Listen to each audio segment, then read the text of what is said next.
Estamos en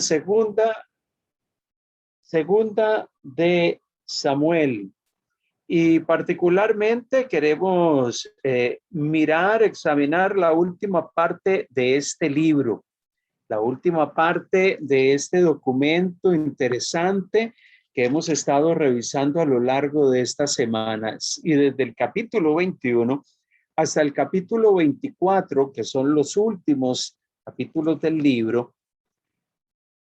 El autor del libro nos empieza a hablar de una serie de problemas y de circunstancias que David, como rey de Israel, experimenta.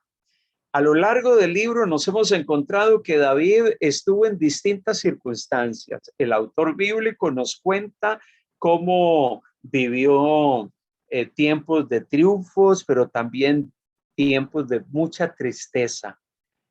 Tiempos donde vio su entorno familiar afectado, sus hijos tomando malas decisiones, inclusive el mismo, el rey David, en algunos momentos tomando algunas decisiones que no eran las más adecuadas, las decisiones pertinentes, las decisiones que debían de ser.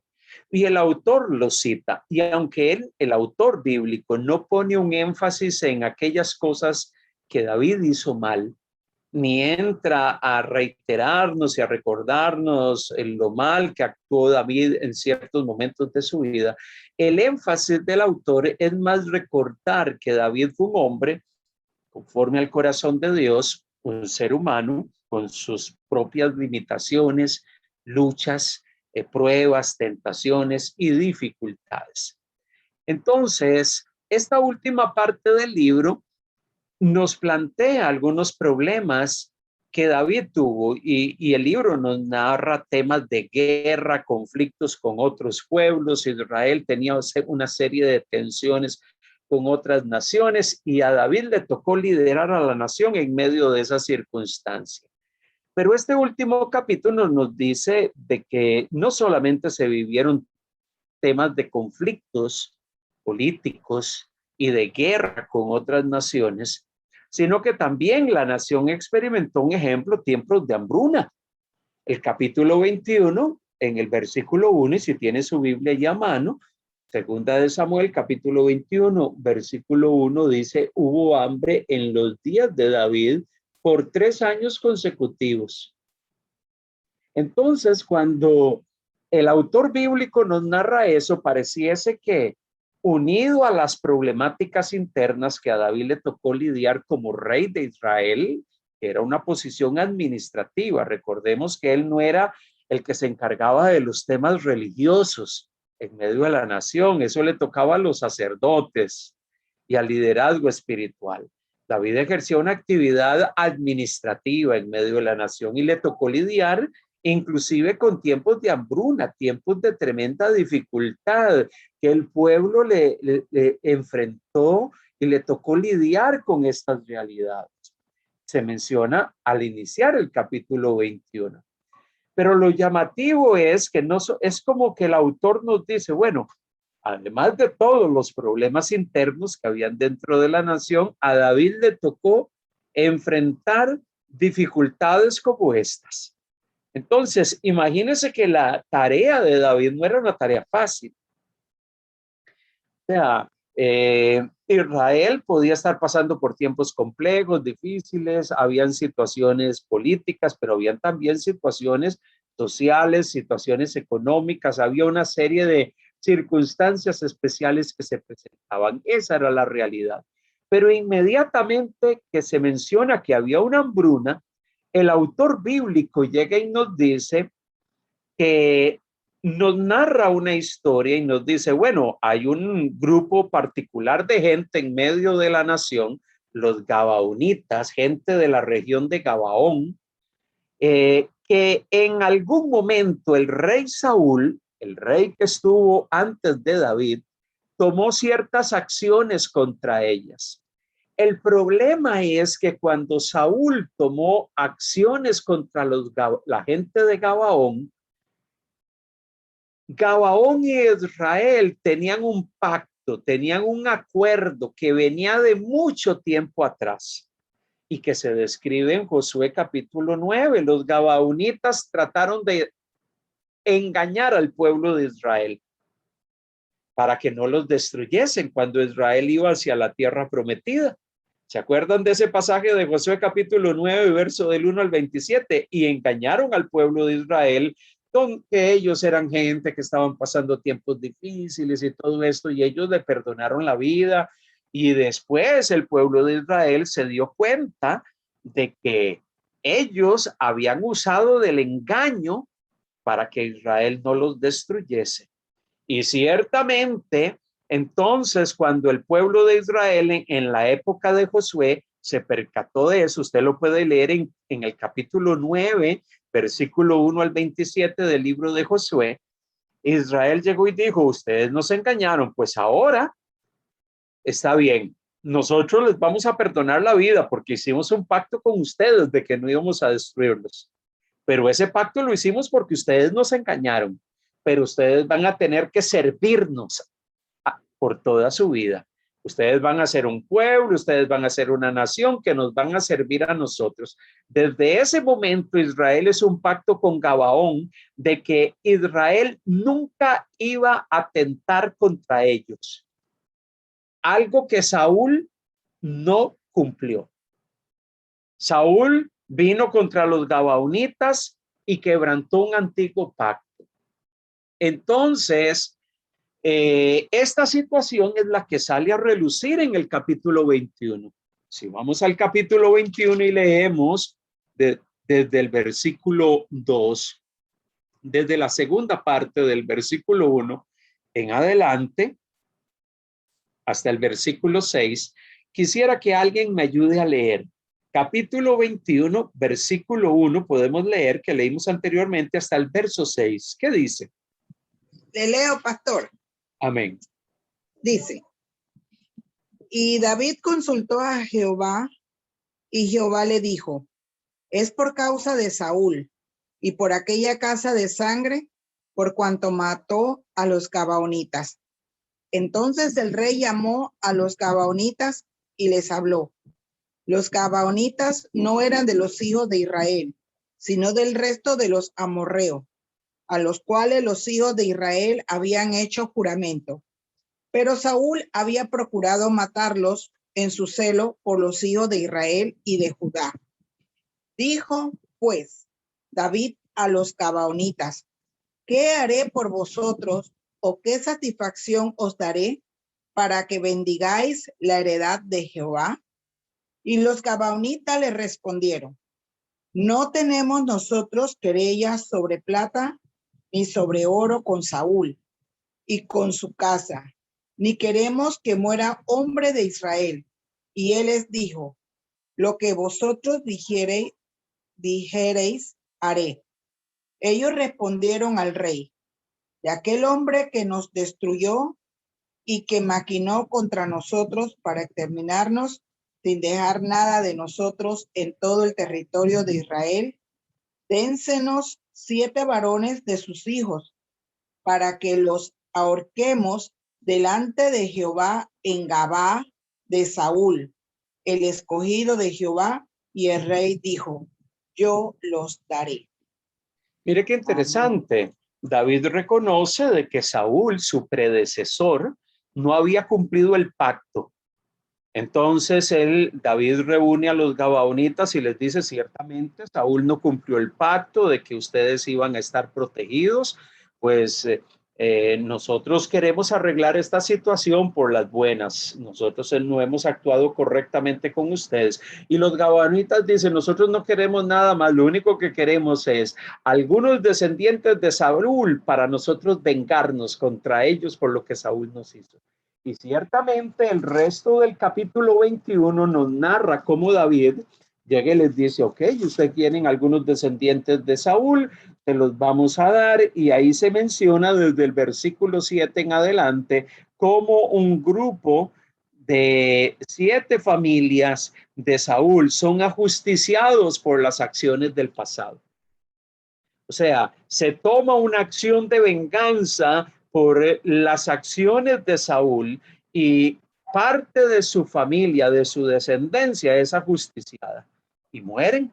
Y se describe desde el capítulo 21, versículo 7 hasta el versículo 9. Lo más interesante de todo esto, cuando leemos esas historias, es que por lo general nosotros, si las vamos a encontrar recurrentemente en el Antiguo Testamento, uno diría, bueno, pero esta actitud de los gabaonitas hacia los descendientes de Saúl es una actitud de venganza. Y ciertamente lo fue. Pero Saúl previamente había quebrantado un pacto, un acuerdo que se había hecho de que Israel no iba a atentar contra la vida de los gabaonitas, lo cual no sucedió.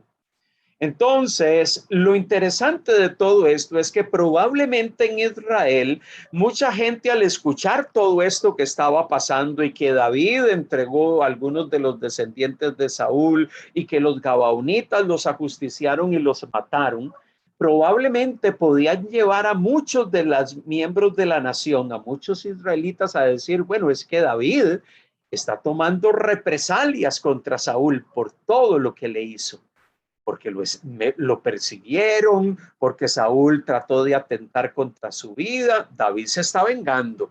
Obviamente esta situación no fue una acción de David, sino más bien al querer resolver una situación que se había generado por un pacto que se había hecho. David llega y dice, bueno, esta es la decisión de ustedes. Ustedes quieren hacer esto, bueno, yo les permito que ustedes lo hagan.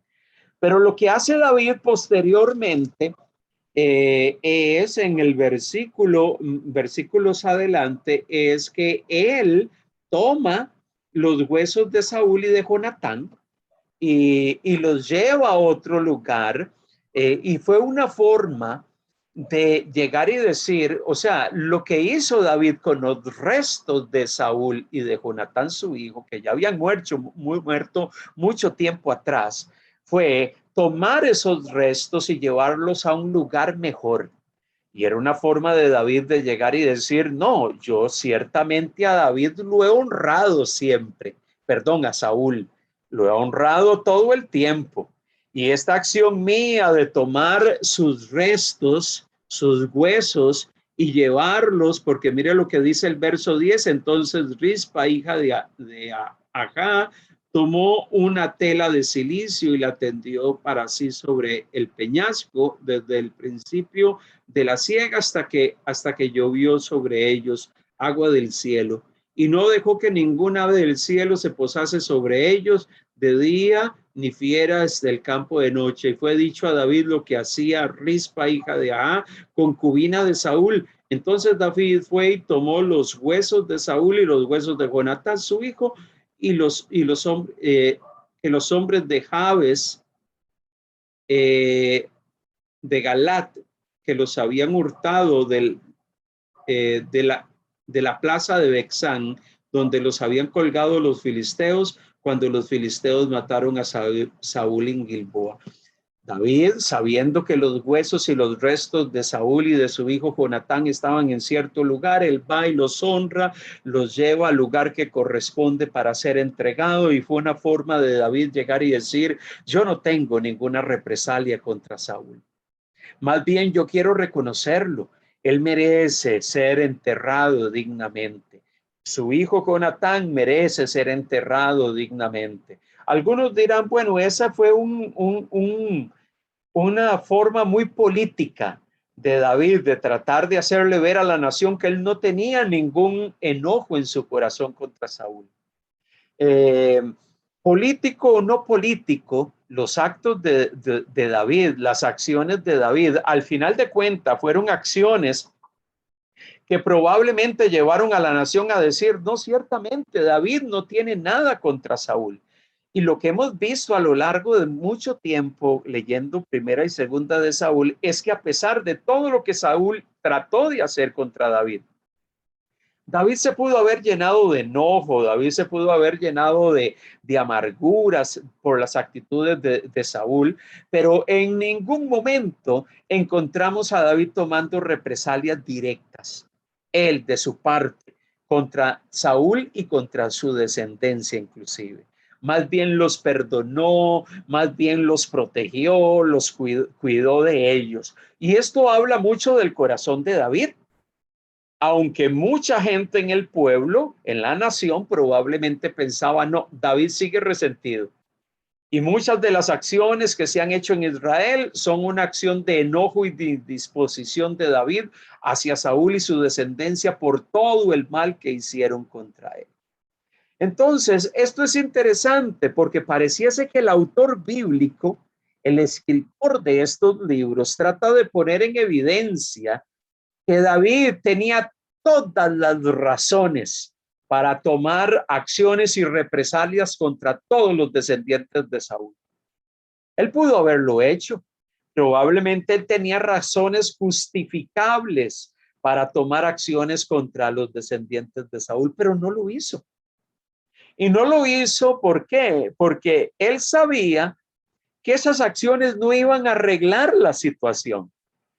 El enojo que Saúl tenía con él, las acciones y la persecución que Saúl levantó contra David no se iban a resolver con que él continuara una persecución contra toda la descendencia de Saúl. Cuando miramos este ejemplo, y lo hemos citado en los estudios anteriores, nos podemos dar cuenta de que es muy fácil para nosotros los seres humanos tomar en nuestras manos la justicia, ¿verdad? Que es lo que muchas veces nosotros, el ser humano, hacemos. Cuando alguien me hace daño, tomo la justicia en mis propias manos y determino vengarme o actuar, y muchas veces trato inclusive hasta de justificarme y decir, es que la gente me ha hecho daño y por eso yo estoy actuando de esta manera. Por eso yo reacciono de esta forma, por eso yo tomo tal actitud ante estas personas que me han dañado, que han estado a mi lado, y pareciese que eso es lo más fácil de hacer. Que usted y yo nos llenemos de enojo y de indisposición ante aquellos que nos han dañado, ante aquellos que nos han herido, ante aquellos que nos han causado daño, y simplemente tomar acciones contra ellos. El caso de David es el vívido ejemplo de alguien que podía tener razones justificables, ciertas y valederas contra Saúl y contra su descendencia, porque las tenía. Pero él nunca usó eso como un argumento para atentar ni contra Saúl cuando estuvo vivo, ni contra su descendencia.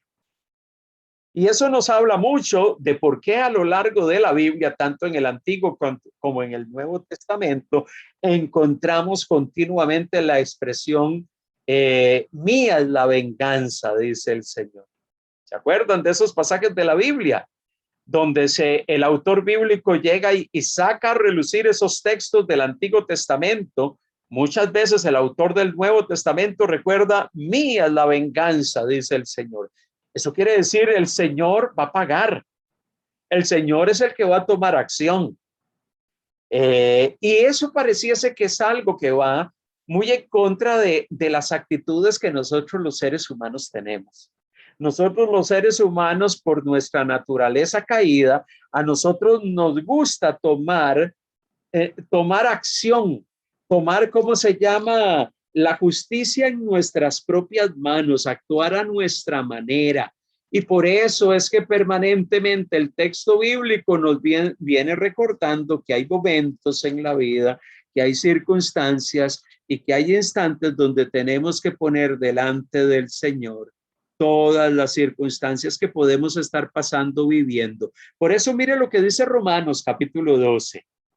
Entre muchos pasajes que podríamos encontrar en el Nuevo Testamento. Romanos capítulo 12, hablando de este tema. Dice versículo 17. Verso 17 en adelante de Romanos capítulo 12. Mire lo que dice la Escritura. Llega y dice, no paguéis a nadie mal por mal. Es que lo más fácil Eso dice el verso 17 en su primera parte del capítulo 12. Lo más fácil para nosotros es que si alguien nos hace lo malo, que nosotros actuemos igual. Procurad lo bueno delante de todos los hombres, o sea, procuren comportarse correctamente delante de todo hombre, si es posible, en cuanto dependa de vosotros, o sea, en cuanto dependa de usted y de mí. Llega y dice el verso 18, estad en paz con todos los hombres. La pregunta que surge es, ¿cómo puedo yo estar en paz con todos los hombres cuando hay hombres o personas que me hostigan, que me atacan, que me hieren, que me causan daño, que hablan mal de mí, que levantan injurias? Entonces es allí donde Pablo le habla a los hermanos en Roma y les dice en el verso 19, no os venguéis vosotros mismos, amados míos, sino dejad lugar a la ira de Dios, porque escrito está, mía es la venganza, yo pagaré, dice el Señor. Así que si tu enemigo tuviere hambre, dale de comer, si tuviere sed, dale de beber, pues haciendo esto, ascuas de fuego amontonará sobre su cabeza. Eso, ascuas de fuego levantaréis sobre su cabeza. Si usted lo lee en una versión moderna como Nueva Versión Internacional o otras versiones modernas, dicen, le vas a hacer sonrojar la cara de esa persona. O sea, esa persona se va a sentir avergonzada. Le hice un mal a él y en lugar de devolverme un mal, me devuelve un bien. No me devuelve el mismo mal que yo le hice. Qué impactante esto, porque entonces el texto bíblico nos plantea, nos recuerda y nos dice que hay momentos donde podemos tener razones justificadas, pero Dios nos llama y nos dice, no devuelvan mal por mal. Si depende de usted, procuren estar en paz con todos los hombres. Pareciese que la actitud de David fue esa.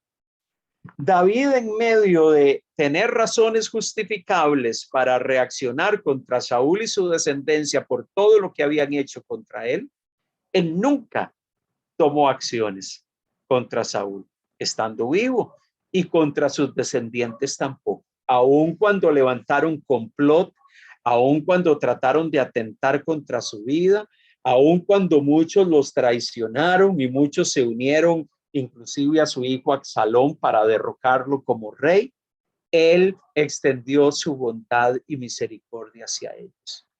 Pareciese que David es un vivo ejemplo para nosotros de esa actitud que debe de predominar en nuestros corazones. Qué impactante, porque ese es un testimonio de cuál debe de ser nuestra conducta, de cuál debe de ser nuestro proceder. Eso en la primera parte del capítulo 21. Pero en la segunda parte del capítulo 21 se nos sigue describiendo cómo David siguió teniendo guerra contra los filisteos. Mucho de lo que se narra en Segunda de Samuel son los conflictos que Israel tuvo contra los filisteos. Y ciertamente Israel siguió teniendo luchas y victorias contra los filisteos, que eran una nación que vivía en las costas cerca de Israel. Y David tomó una actitud de luchar contra ellos. Pero el pueblo de Israel sabía perfectamente que en medio de esas batallas de las cuales David participaba, muchas veces su propio ejército y su propia gente no querían que él participara directamente porque ellos temían que David fuese asesinado. En medio de esos conflictos, mire lo que dice el versículo 17 del capítulo 21. Dice, vamos a leer desde el verso 15, volvieron los filisteos a hacer la guerra a Israel y descendió David y sus siervos con él y pelearon contra los filisteos y David se cansó, porque ya él era un hombre de avanzada edad. Y Isbi Benod, uno de los descendientes de los gigantes, cuya lanza pesaba 300 ciclos de bronce y quien estaba ceñido con una espada nueva, trató de matar a David Mas Abisai, hijo de Sarbia, llegó en su ayuda e hirió al filisteo y lo mató. Entonces los hombres de David juraron diciendo: nunca más de aquí en adelante saldrás con nosotros a la batalla, no sea que apagues la lámpara de Israel. O sea, David, a pesar de su edad, seguía involucrado en los conflictos. Hubo momentos donde estuvo a punto de morir, y en medio de todo eso, su ejército le dijo: usted no venga a luchar. Usted ya no está en condición. Usted necesita cuidarse. No queremos que la lámpara de Israel se apague. Imagínense los términos con los cuales se describe a David. O sea, el hecho de que David muriese era como si la lámpara de Dios en medio de Israel se apagase. Porque para el pueblo de Israel, David era aquel escogido de Dios, aquel que Dios había puesto en Israel para guiarlos, para dirigirlos, para ser su guía, para ser aquel que los guiaba. Entonces, mire cómo el pueblo tenía una visual de David. Era visto no solamente como el rey, él es el escogido de Dios, aquel que Dios ha puesto en medio de nosotros, y si él muere, la lámpara de Dios en medio de la nación se va a apagar. Interesante eso, porque eso nos hace ver que David tenía un tremendo liderazgo en medio de la nación. A pesar de que habían sectores en el país que no estaban de acuerdo con él, que tenían tensiones con él, muchos de ellos apoyaron a su hijo Absalón para que fuese rey, y probablemente vivían allá en sus fincas, en sus propiedades, y no querían saber nada de David. Habían tensiones internas, pero la nación, gran parte de la nación, podía reconocer en David su liderazgo y que era el hombre que Dios había puesto allí. A pesar de que Dios lo castigó a David por su pecado, a pesar de que fue reprendido por decisiones que tomó que no fueron las correctas, fue un hombre que mantuvo una relación íntima con Dios, una relación cercana con Dios. Y eso es algo que el autor bíblico en Primera y Segunda de Samuel recalca constantemente. David tenía una relación con Dios. Era un ser humano, claro, con limitaciones, con luchas. Hubo momentos en su administración que algunas cosas no se hicieron bien, pero fue aquel hombre que Dios había escogido y que había sido puesto en medio de la nación. Cuando escuchamos eso, nos podemos percatar y nos podemos dar cuenta que en medio que aquellos hombres que Dios escoge para ser instrumentos suyos, para ejercer un liderazgo en medio del pueblo del Señor, no son gente perfecta. O sea, Dios llama a esos hombres que Él ha escogido para que vivan una vida agradable a Él. Pero tenemos que reconocer que los personajes bíblicos, muchos de ellos también erraron el camino en algún momento.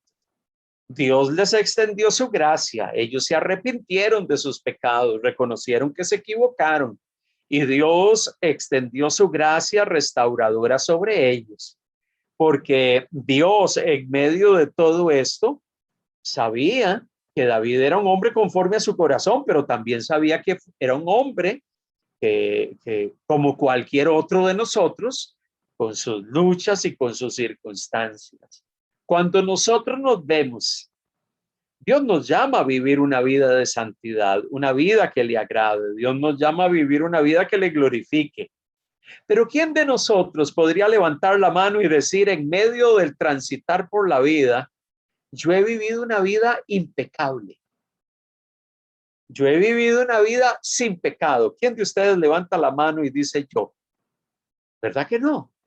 En el camino, ¿cuántas decisiones equivocadas no hemos tomado? En el camino, ¿cuántos momentos no nos hemos dejado dominar por el enojo, por la ira? Nos hemos dejado dominar por alguna actitud que no es la adecuada.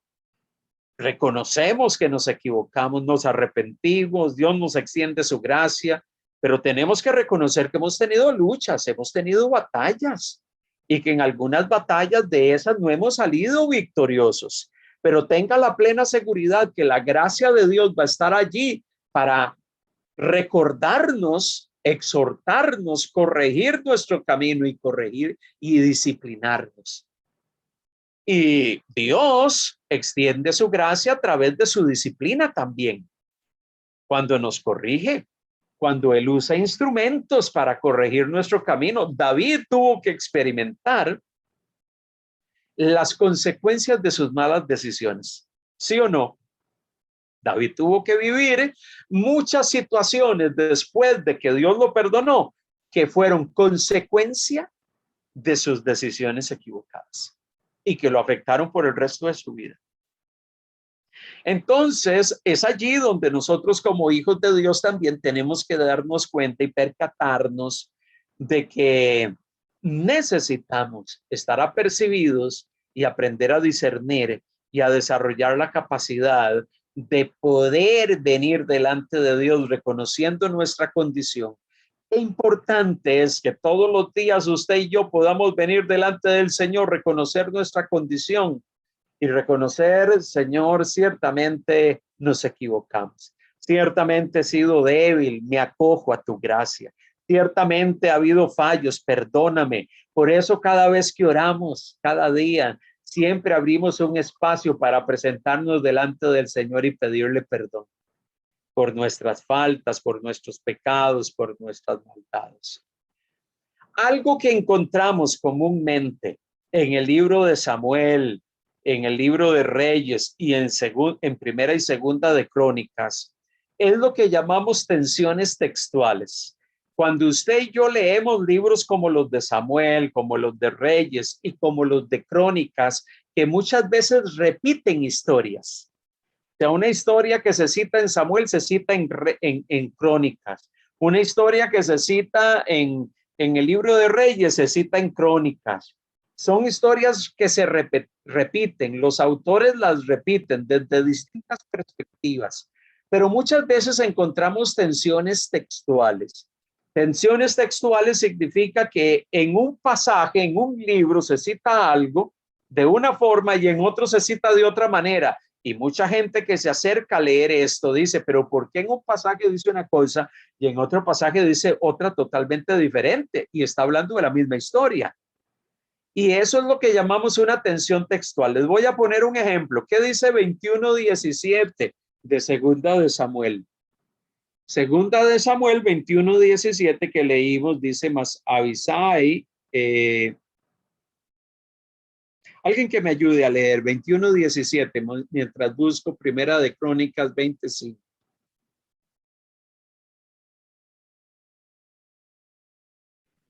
Dice, mas Abisai, hijo de Sarbia, llegó en su ayuda y hirió al filisteo y lo mató.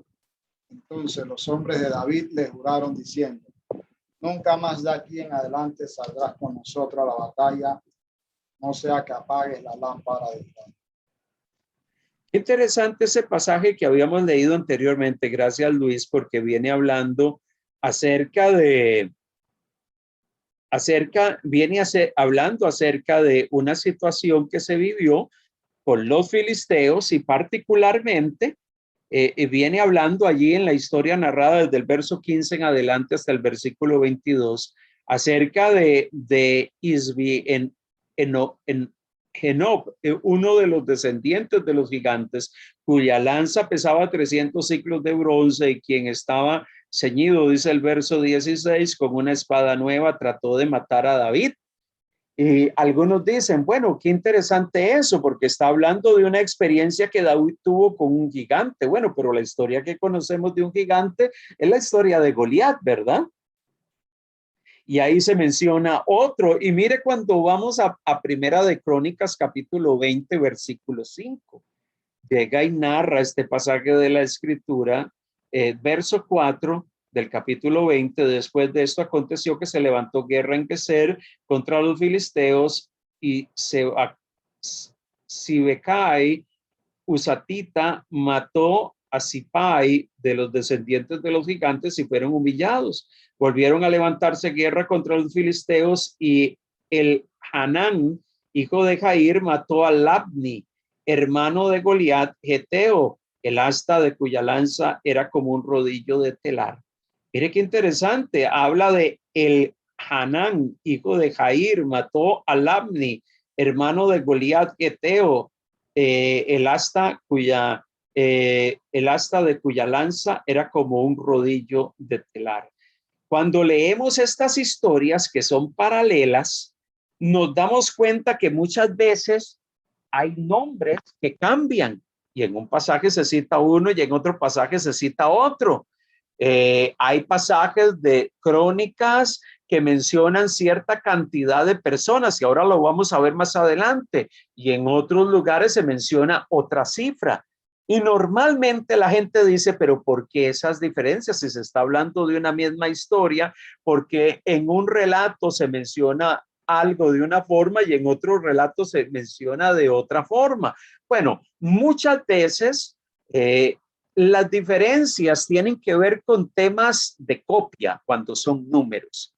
Muchas veces el copista, los copistas, van copiando el texto cuando se deteriora, cuando se escribían los pergaminos y se dañaban y se volvía a hacer una copia, en lugar de copiar una cifra de una manera correcta, ponía una letra de más o de menos y aquello se leía como una cantidad numérica diferente. Entonces, eso es lo que llamamos errores de transmisión. No errores de inspiración bíblica, sino errores de transmisión, porque el texto, básicamente, por ser textos que han sido conservados a lo largo de los siglos en pergaminos y en documentos que se dañan con el tiempo, esos pergaminos tienen que ser nuevamente copiados y probablemente algunos escribas a la hora de copiar, en lugar de poner una cifra y en la lengua hebrea, muchas veces un solo punto o una sola letra que no se copia adecuadamente, en lugar de decir 18, si la copié mal, dice 8.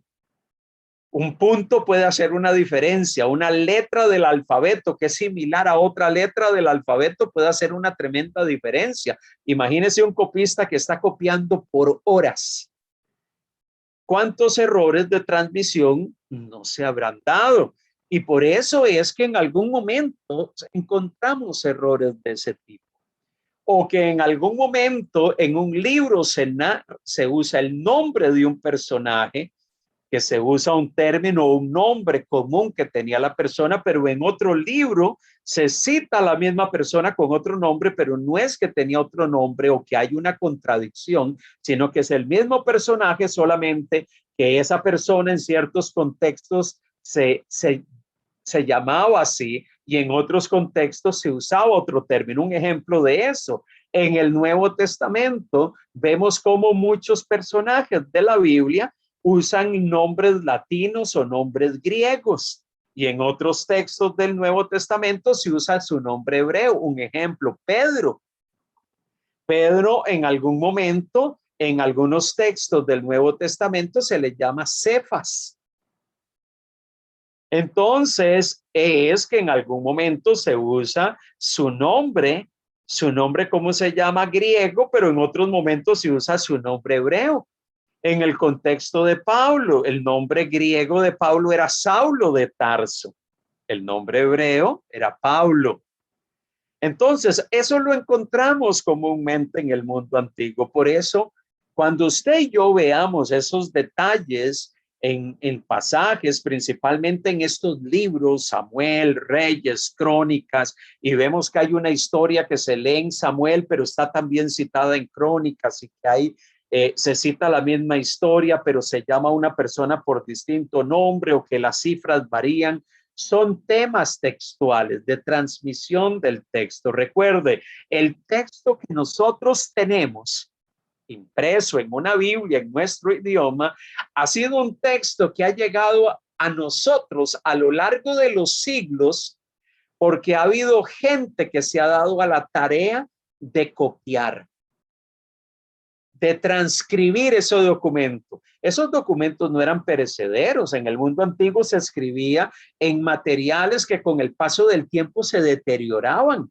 Pergaminos, cueros, papiros, que se deterioraban con el tiempo y que cuando con el tiempo se iban dañando, Había un escriba que empezaba a escribir todo un libro y no era con bolígrafo, era con pluma y tinta. Y tenían que ir escribiendo. Y si usted supiese parte de las historias de la tradición escribana en el Antiguo Testamento, es que muchas veces los escribas religiosos de Israel, cuando se escribía el nombre de Dios o se ponían los símbolos, las expresiones para hablar del nombre propio de Dios, ellos desechaban una pluma. O sea, ellos consideraban el nombre de Dios tan sagrado que si lo copiaban una vez, ya esa pluma no podía volver a copiar nuevamente ese nombre en un pergamino. Imagínense a alguien tomar una pluma nueva, ponerle tinta nuevamente, pasar todo un proceso. Y no eran plumas y bolígrafos como los que nosotros usamos hoy en día. Entonces, ese tipo de fenómeno usted lo va a encontrar en estos libros. No se sorprenda, no son errores de la Biblia. Son temas de transmisión del texto y que habitualmente encontramos en algunos libros de la Escritura. Ok, el capítulo 22 y parte del capítulo 23 encontramos un hermoso cántico de David. Recordemos, ya David está en sus últimos días, está narrando el autor bíblico, el que escribió estos libros, está narrando ese último momento de la vida de David, y David entona cánticos delante de Dios, alabando al Señor. Si usted compara el Salmo 22 desde el verso 1 al 51, usted se va a dar cuenta que el Salmo 22 es un salmo similar, es un himno similar al que encontramos en el Salmo 18. Entonces, segunda de Samuel, capítulo 22, 1 al 51, es una réplica de lo que encontramos en el Salmo 18, con algunas variantes, porque no necesariamente se copió exactamente igual, pero el escritor, muchos años después de que David entonó ese salmo, entonó y preparó este cántico especial. Recuerde que él era un hombre que era reconocido como un salmista, un cantor, se le llamó el dulce cantor de Israel. Él sus sucesores, los que vinieron después, pusieron por escrito esos salmos. Y por eso es que encontramos una réplica de ese salmo del capítulo 22 en el Salmo 18. En el capítulo 23 hay otro salmo en el cual en ambos salmos, David reconoce que todo el mérito de lo que él hizo, no lo vamos a leer, usted lo puede leer con detenimiento, todo el mérito por las victorias que él tuvo, todo el mérito por los éxitos que él tuvo en todo lo que él emprendió y todo lo que él hizo, se debía a Dios. Mire cómo este hombre en el final de sus días, él podía haberse atribuido para sí mismo todos los éxitos de la nación. Él se pudo haber atribuido para sí mismo todas las victorias que se tuvieron sobre los filisteos. Él pudo haber tomado para sí mismo y llegar y decir, ciertamente yo fui un gran hombre, yo fui el que gané las batallas, yo fui un hombre que hice lo correcto. Él pudo haberse autoproclamado, autoelogiado, podía haberse exaltado a sí mismo, pero en lugar de eso, estos dos salmos, estos dos signos en el capítulo 22 y parte del capítulo 23, David expresa alabanza a Dios permanentemente. Dios ha sido mi apoyo. Él es el que ha estado conmigo. Él ha sido el que me ha sustentado.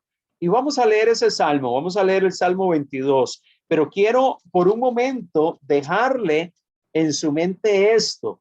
Qué fácil es para nosotros los seres humanos, cuando perdemos perspectiva y perdemos enfoque, terminar pensando de que todo lo que somos o que todo lo que tenemos o que todo lo que hemos logrado en la vida es el resultado de nuestras propias capacidades. Es el resultado de mis propias habilidades, de mi propia inteligencia, de mi propia sabiduría. Es una sabiduría humana y lo que he logrado en la vida ha sido por mi propio esfuerzo, por mi propia lucha, porque he sido una persona diligente. David no fue así. David podía ser un hombre que se equivocó en muchos momentos de su vida, pero si él tuvo algo fue reconocer que todo lo que había sucedido, toda la reputación que la gente podía darle a él por sus victorias, él no era merecedor de eso, sino que el que era merecedor de recibir lor, alabanza y exaltación era el Señor. Era el Señor. Alguien que me ayude a leer el Salmo 22, perdón, el segunda de Samuel, capítulo 22, y vamos a leer desde el versículo 1 hasta el versículo final de este libro. Alguien que me ayude a leerlo. ¿Quién quisiera leer?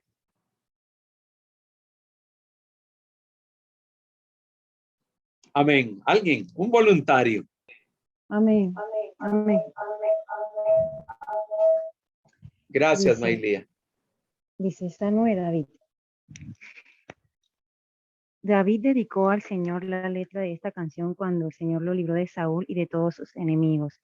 Dijo así: El Señor es mi roca, mi amparo, mi libertador, es mi Dios, el peñasco en que me refugio, es mi escudo, el poder que me salva, mi más alto escondite. Él es mi protector y mi salvador.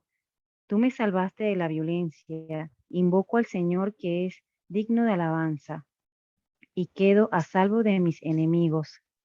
Las olas de la muerte me envolvieron, los torrentes destructores me abrumaron, me enredaron los lazos del sepulcro y me encontré ante las trampas de la muerte. En mi angustia invoqué al Señor, llamé a mi Dios y Él me escuchó desde su templo. Mi clamor llegó a sus oídos. La tierra tembló, se estremeció, se sacudieron los cimientos de los cielos, se tambalearon a causa de su enojo. Por la nariz echaba humo, por la boca fuego consumidor, lanzaba carbones encendidos. Rasgando el cielo descendió, pisando sobre oscuros nubarrones, montando sobre un querubín, surcó los cielos y se remontó sobre las alas del viento. De las tinieblas y de los cargados nubarrones hizo pabellones que lo rodeaban.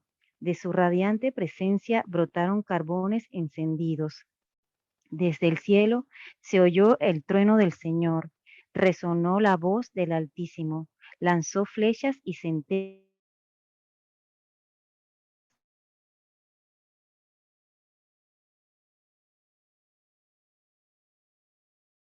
No te escuchamos, Mailía.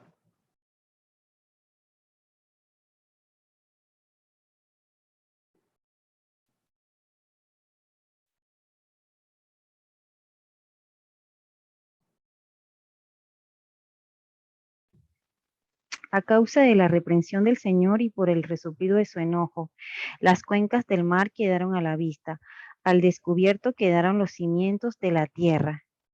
Extendiendo su mano desde lo alto, tomó la mía y me sacó del mar profundo, me libró de mi enemigo poderoso, de aquellos que me odiaban y que eran más fuertes que yo.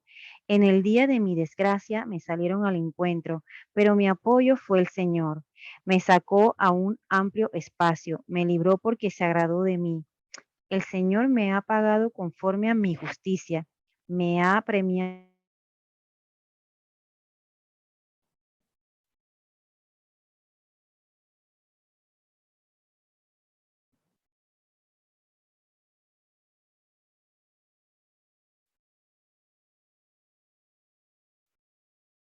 El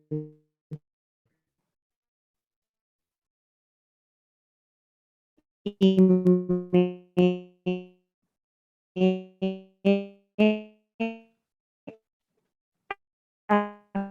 abstenido de pecar. El Señor me ha recompensado, es fiel con quien es fiel, es irreprochable con quien es irreprochable, sincero con quien es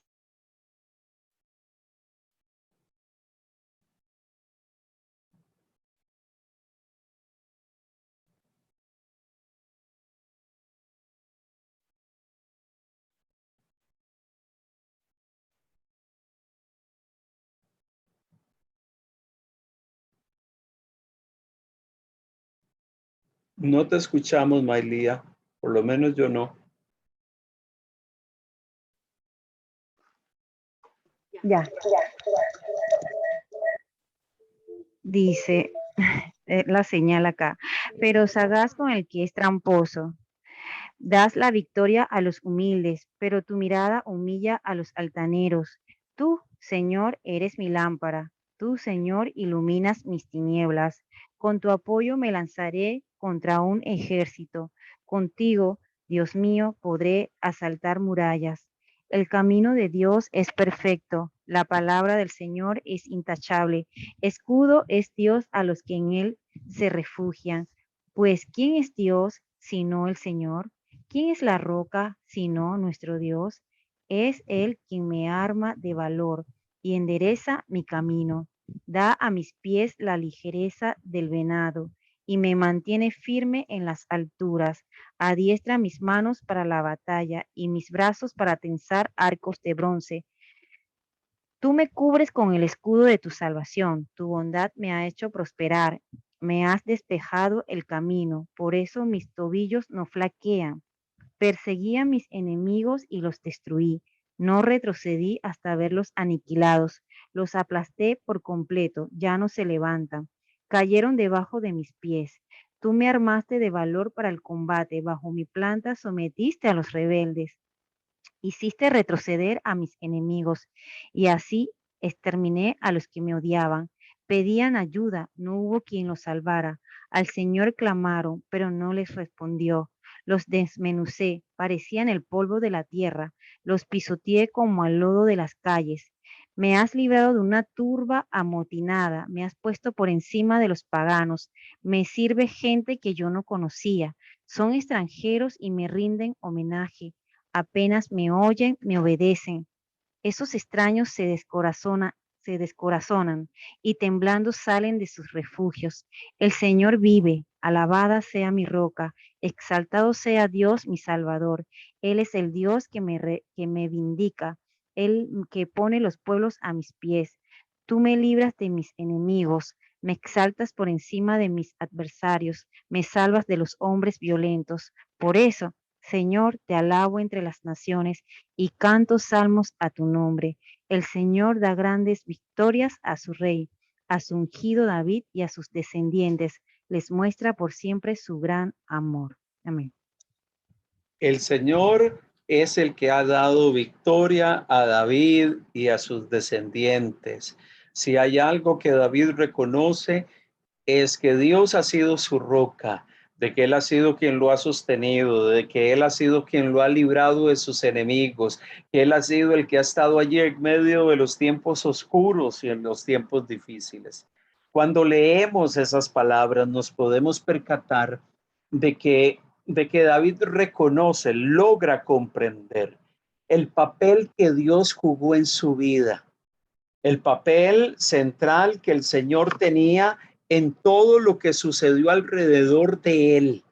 Eso es importante porque pone en evidencia plenamente que como hombres de Dios y mujeres de Dios necesitamos trascender más allá de nosotros y darnos cuenta de que las cosas que se han dado, de lo que ha sucedido en nuestras vidas, es porque Dios ha estado allí.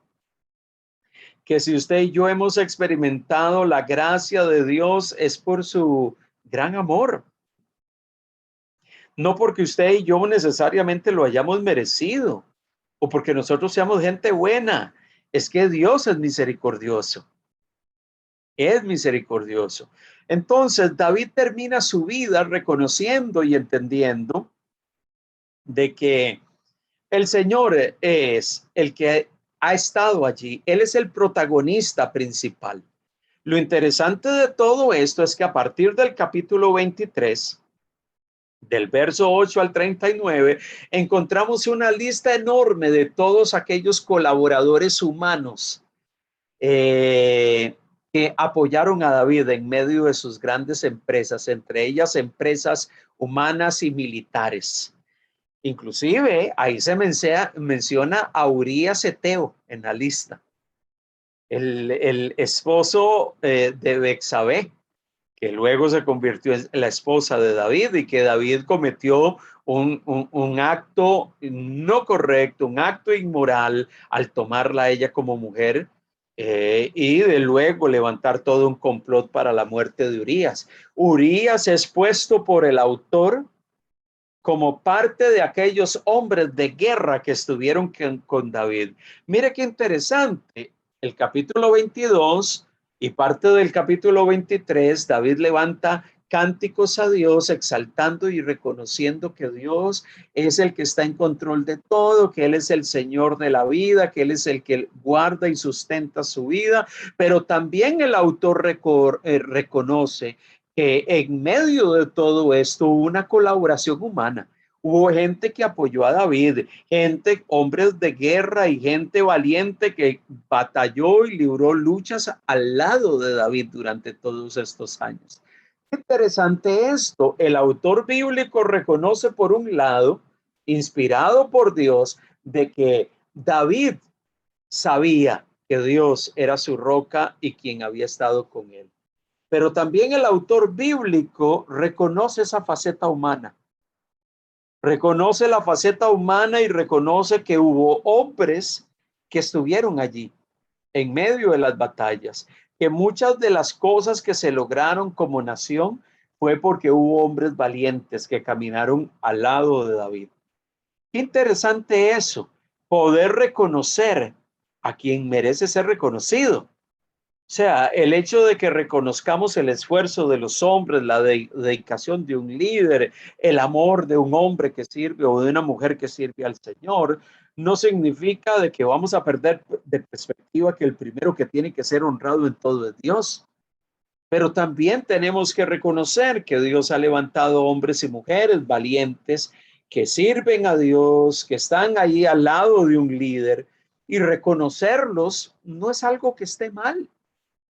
El darnos cuenta de que muchos hombres y mujeres han logrado entender y han logrado comprender de que en medio de todo lo que Dios ha hecho, también ha estado la mano de hombres a quienes Dios ha levantado como instrumentos suyos para que las cosas se hagan. Es interesante que en el capítulo 22 y 23 se hace un reconocimiento tanto a Dios como aquel que es el centro de todo, pero también aquellos hombres que estuvieron al lado de David. Recordemos, estamos ya en los últimos momentos de la vida de David. El autor está haciendo un recuento de mucho de lo que ha sucedido. Y dice, David siempre reconoció que el éxito de lo que él hizo no tenías que ver solamente con los hombres valientes que tuvo que ver primariamente con Dios, porque él fue el personaje principal.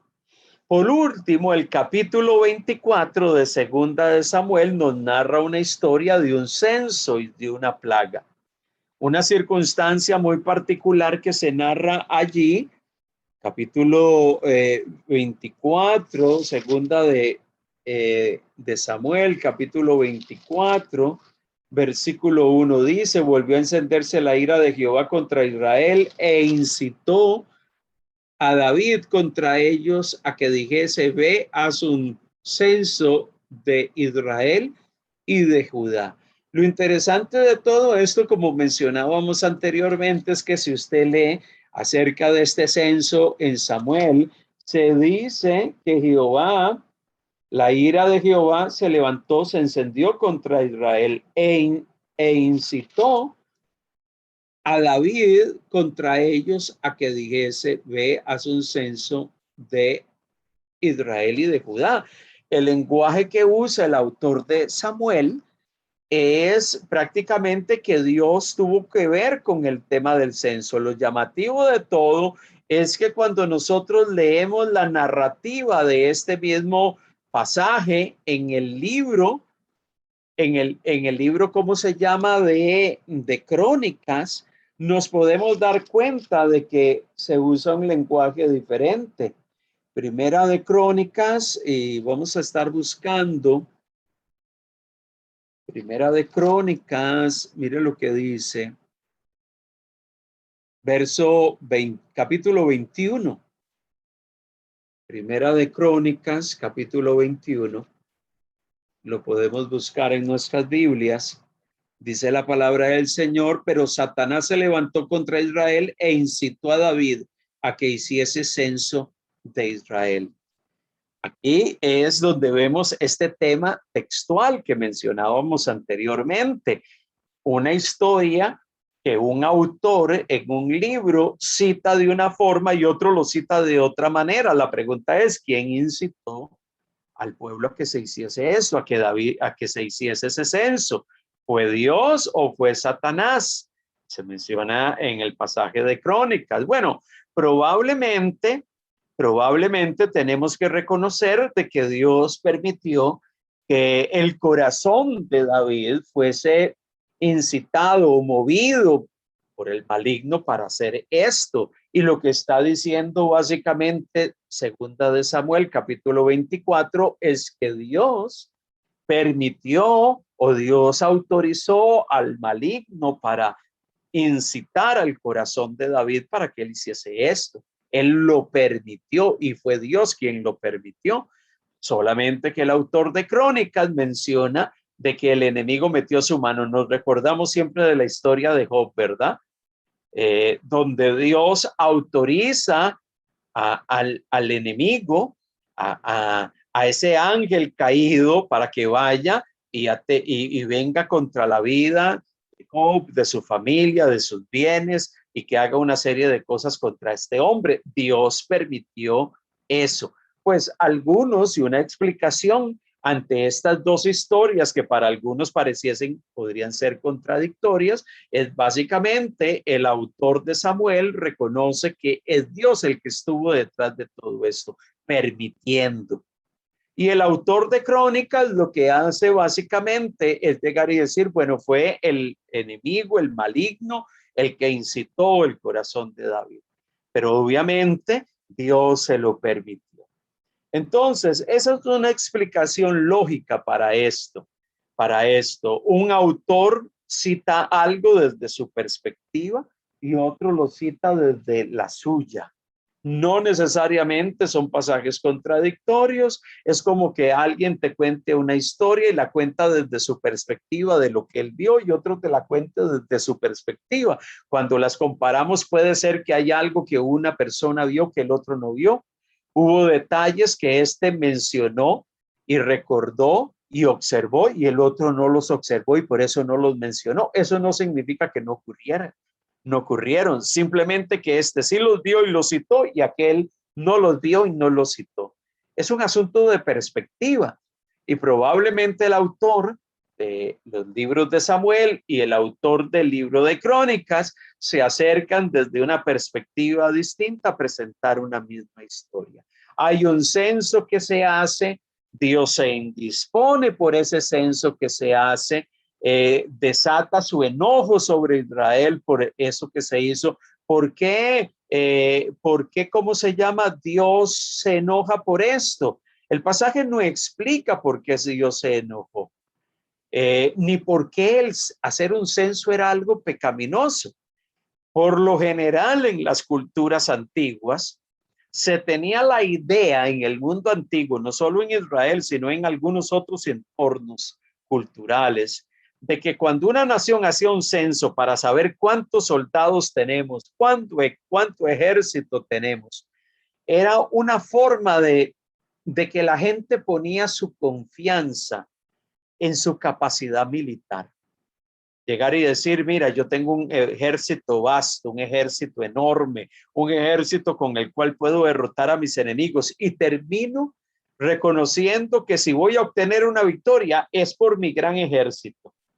Y muchas veces en ciertas culturas hacer un censo generaba cierto temor en la gente. ¿Por qué? Porque los dioses pueden venir contra nosotros, porque ellos van a pensar que nosotros somos los que vamos a obtener la victoria y dejamos de poner nuestra confianza en nuestras deidades. Eso era común en el mundo antiguo y por eso muchas culturas no hacían censos de sus ejércitos.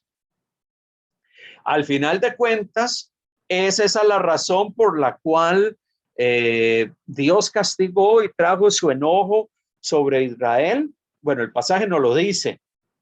Podríamos, a la luz de la historia y de las prácticas antiguas, llegar y decir que esta podría ser una posible razón. Cuando miramos esto, amados hermanos, entonces nos damos cuenta y logramos percatarnos, logramos entender de que podemos equivocarnos, porque cuando usted lee el capítulo 24, usted se da cuenta que David reconoce su pecado, reconoce que hizo mal. Esto no se debió de haber hecho. Bueno, ya se hizo. Pero él llega y ofrece sacrificios a Dios. Luego de que pide perdón, reconoce su falta, quiere ofrecer sacrificios a Dios y va a una era, va a un terreno de un hombre llamado Arauna, y en medio de ese lugar, cuando este hombre lo ve, llega y le dice, bueno, toma este terreno, haz lo que tú quieras con ese terreno, y David llega y le dice, no, yo ese terreno te lo voy a comprar, en ese terreno yo voy a ofrecer sacrificios al Señor para que se pare la plaga, para que la ira de Dios se quite sobre nosotros. Y ciertamente eso es lo que David hace. Lo interesante es que esa heredad que David compra en ese lugar para ofrecer sacrificios a Dios, para que la ira de Dios se detuviese sobre el pueblo por causa de haber hecho el censo, se convirtió en el lugar donde posteriormente se construyó el templo de Salomón, donde se construyó el templo formal de Israel. Recuerde, hasta ese momento Israel tenía un santuario movible, una carpa, una tolda, que era movida de un lugar a otro.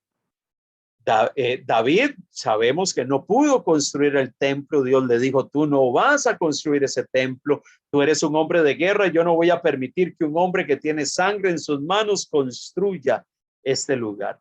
Salomón, su hijo, construyó y edificó ese templo.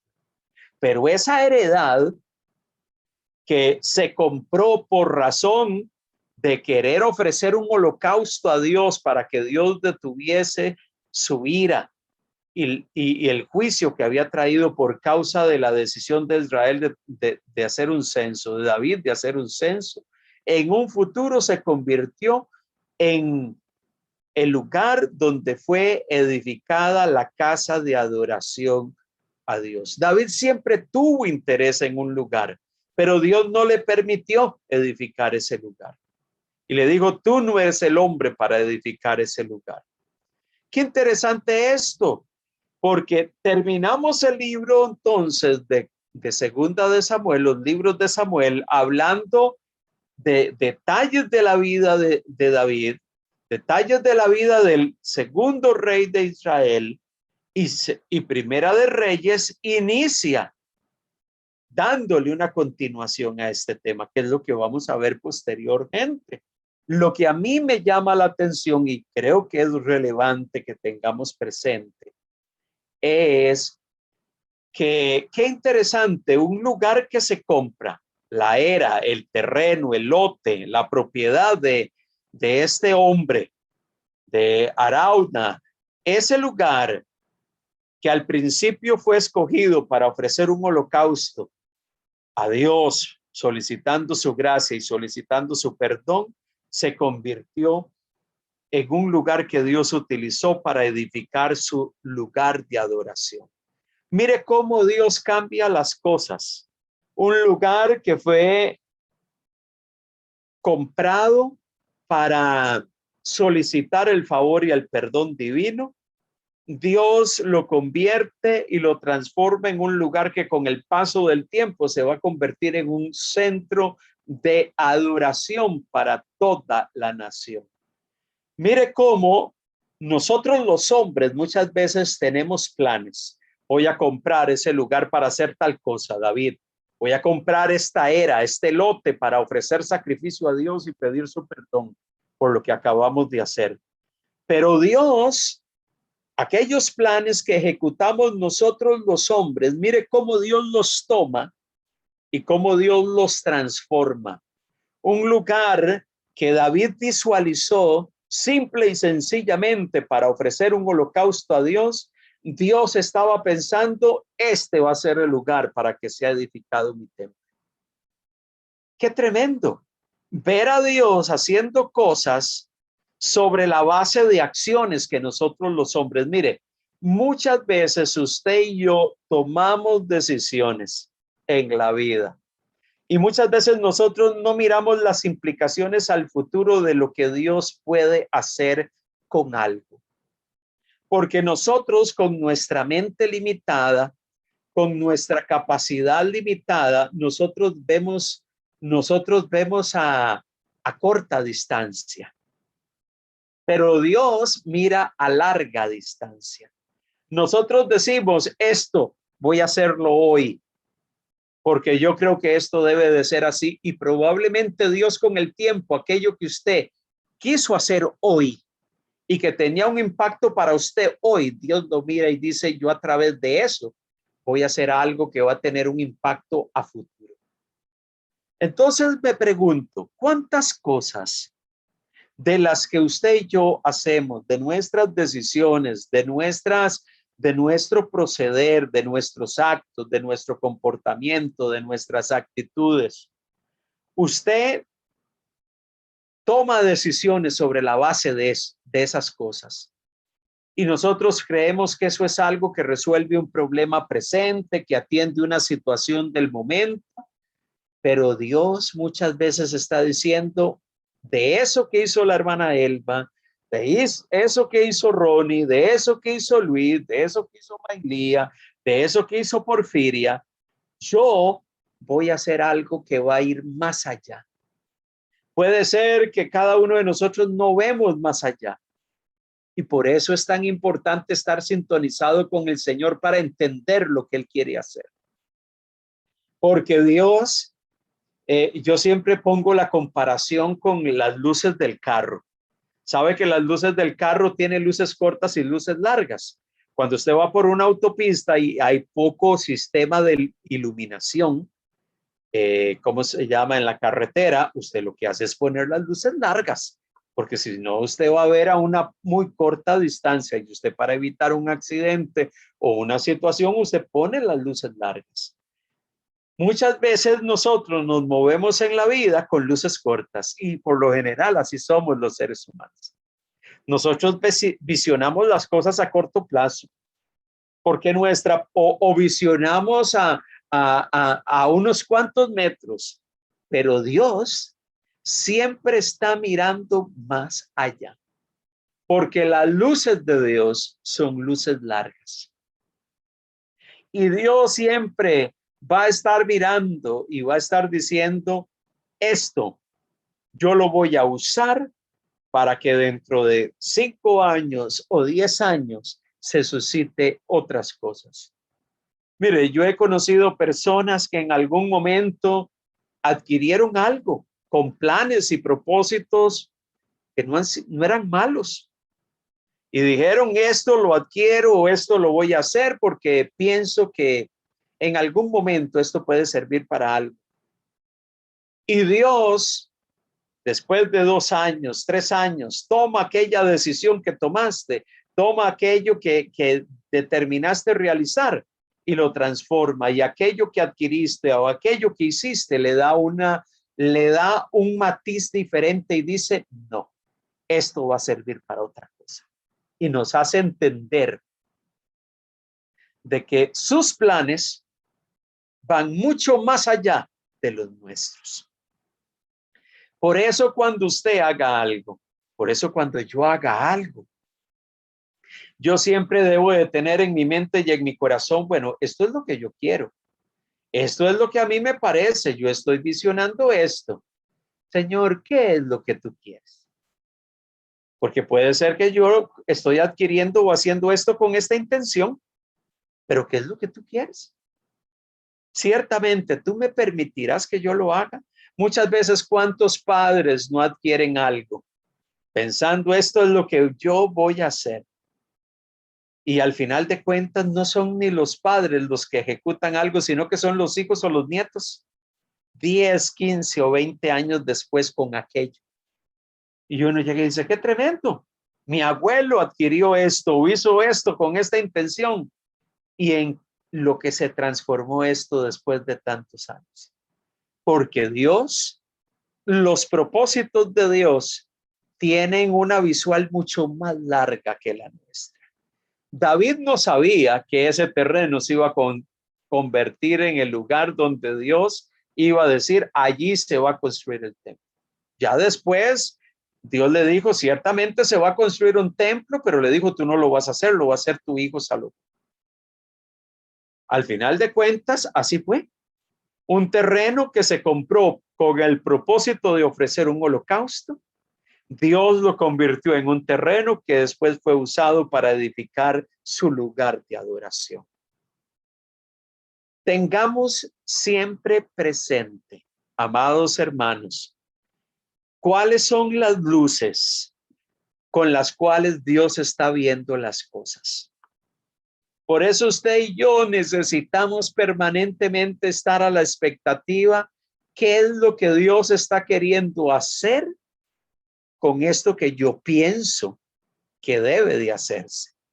Que muchas veces al final de cuentas no necesariamente se hace aquello que nosotros teníamos en mente. Y Dios termina guiándonos. ¿A cuántos de nosotros Dios no nos ha guiado por otro camino? Y Dios nos dice, no, eso que tú querías para esto no va a ser así. Yo voy a hacer otra cosa. Y Dios nos sorprende. Y te das cuenta de que el Dios que hizo los cielos y la tierra es el Dios que controla todo. Por eso, amado hermano, muchos son los planes del hombre. Muchos son los planes que nosotros los hombres podemos tener. Pero otra cosa es lo que Dios quiere. Por eso usted y yo, que tomamos tantas decisiones a lo largo de la vida, y no digo que no lo haga, lo tenemos que hacer y lo hacemos, procure sintonizarse con Dios y decir, Dios, ¿qué es lo que tú quieres con esto? Me llevaste a hacer esto, me llevaste a adquirir esto, me llevaste a tomar esta decisión, me llegaste a tomar este camino, pero ¿qué es lo que tú quieres al final hacer? Señor, hazme sensible, dame la capacidad de discernir las circunstancias para entender tus propósitos, porque al final, sepa algo, Dios va a hacer las cosas siempre conforme a sus planes y propósitos perfectos. Inclusive muchas veces nosotros tomamos decisiones que traen consecuencias negativas, pero aún cuando tomemos decisiones que traen consecuencias negativas, eso no significa de que Dios no va a cumplir su voluntad perfecta. Aún por encima de nuestras decisiones. Dios nos dice, ok, quisiste elegir eso, perfecto, elígelo. Es tu decisión, pero yo voy a hacer otra cosa. Y tenga la plena seguridad de que Dios va a hacer lo que Él quiere. Por eso, preocupémonos por estar sintonizados con lo que Dios quiere hacer. Preocupémonos por estar sintonizados con lo que Dios está queriendo llevar a cabo. Y no tanto con lo que yo quisiera. Que el Señor nos ayude. Que el Señor nos ayude. David termina su vida en medio de estas circunstancias. El relato bíblico termina contándonos estos detalles interesantes de la vida de David. Circunstancias complejas, circunstancias difíciles, situaciones donde Dios trae su juicio por causa de ciertas decisiones que se tomaron, lo cual nos pone de manifiesto nuevamente la humanidad de David. Pero este hombre fue un hombre conforme al corazón de Dios. Dios está queriendo que podamos estar sintonizados con sus propósitos y sus planes. Orar a Dios para que Él nos indique por dónde ir. Orar a Dios para que Él nos enseñe qué debemos de hacer. Orar a Dios para que Él nos haga entender su voluntad perfecta y agradable. Es un asunto importante para nosotros. No es algo secundario, es algo fundamental. Preocupémonos por eso. Que cada decisión, determinación que tomamos en la vida, podamos darnos cuenta de que probablemente Dios va en el proceso muchas veces a cambiar nuestros planes. Y nuestros planes no necesariamente se van a ejecutar o a dar según lo que lo que yo quisiera, sino conforme a lo que Él quiere. Queremos orar en este tiempo, dándole gracias al Señor, terminando nuestro tiempo con el libro de Segunda de Samuel. Continuaremos con los libros de Reyes posteriormente y queremos pedir al Señor su gracia sobre nosotros para que Él nos pueda guiar y dirigir. Padre, gracias. Gracias, mi Rey. Gracias, mi Dios. Gracias, Señor, porque tu palabra, a través de la vida y el testimonio de la Escritura sobre lo que vivió David, nos pone de manifiesto que ciertamente, Señor, tú eres el Dios que merece ser reconocido. Todos nuestros logros, todo lo que hemos alcanzado, tenemos que reconocer que es por tu mano. Todo lo que hemos logrado es por la gracia y la benevolencia de nuestro gran Dios. Todo, Señor, no es nuestro. Nosotros no merecemos ser exaltados y reconocidos, sino solamente tú, Señor.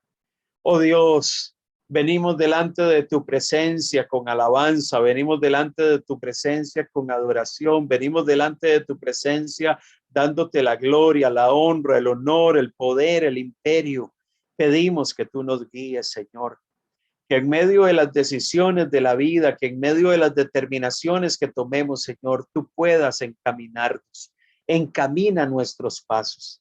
Muchos son las decisiones que tomamos, muchos son nuestros pensamientos, pero queremos que tú encamines nuestra senda para que terminemos siempre haciendo lo que tú quieres. Oh Dios, endereza inclusive nuestro camino si ha habido momentos en que nuestras decisiones no han sido las más acertadas, que nuestras decisiones no han sido las más adecuadas, las correctas, Señor. Endereza nuestros caminos y muéstranos la senda correcta, la senda de rectitud y de justicia para poder vivir y hacer las cosas para tu gloria y para tu honra. Amantísimo Dios, yo oro en el nombre de Jesús y pido que tú seas guiándonos, que tú seas dirigiéndonos, que tú seas sustentándonos con tu diestra, que tú seas, amantísimo Dios, renovando nuestras fuerzas. Oh Rey amado, queremos honrarte. Queremos, Señor, poner nuestras vidas delante de ti, reconociendo que eres nuestro Rey, que eres nuestro Señor, que eres nuestro Dios. A ti sea todo el poder y el imperio. Gracias, Señor, por este recorrido, por el libro de Samuel, Señor, por estos dos tomos, estos dos libros hermosos, porque la experiencia de la monarquía en Israel nos pone un vívido ejemplo de la necesidad de estar sintonizados con Dios. Dentro de nuestros planes humanos hay muchas cosas que queremos hacer. Israel quiso rey. Israel quería una monarquía. Israel quería un reinado. Y esa no fue la respuesta. La monarquía fracasó. Cuando evaluamos a lo largo de la Biblia la experiencia de los reyes en Israel, tenemos que reconocer que la monarquía fue un proyecto que fracasó. Amantísimo Dios, porque fue algo que nació en el corazón del hombre que no necesariamente estaba en tu corazón, que tú permitiste, pero que no estaba en tu corazón. Amantísimo Dios, queremos a la luz de esas experiencias poder también mirar nuestro corazón y velar para preocuparnos día tras día de poder movernos y vivir conforme al propósito y a la voluntad perfecta de nuestro gran Rey y Señor. Padre, gracias. Te damos la exaltación, el honor, la alabanza, la gloria y la honra, hoy y por los siglos de los siglos. Gracias, Padre. Gracias, Rey. Te bendecimos, te adoramos y te damos la alabanza hoy y por siempre. En el nombre de Jesús.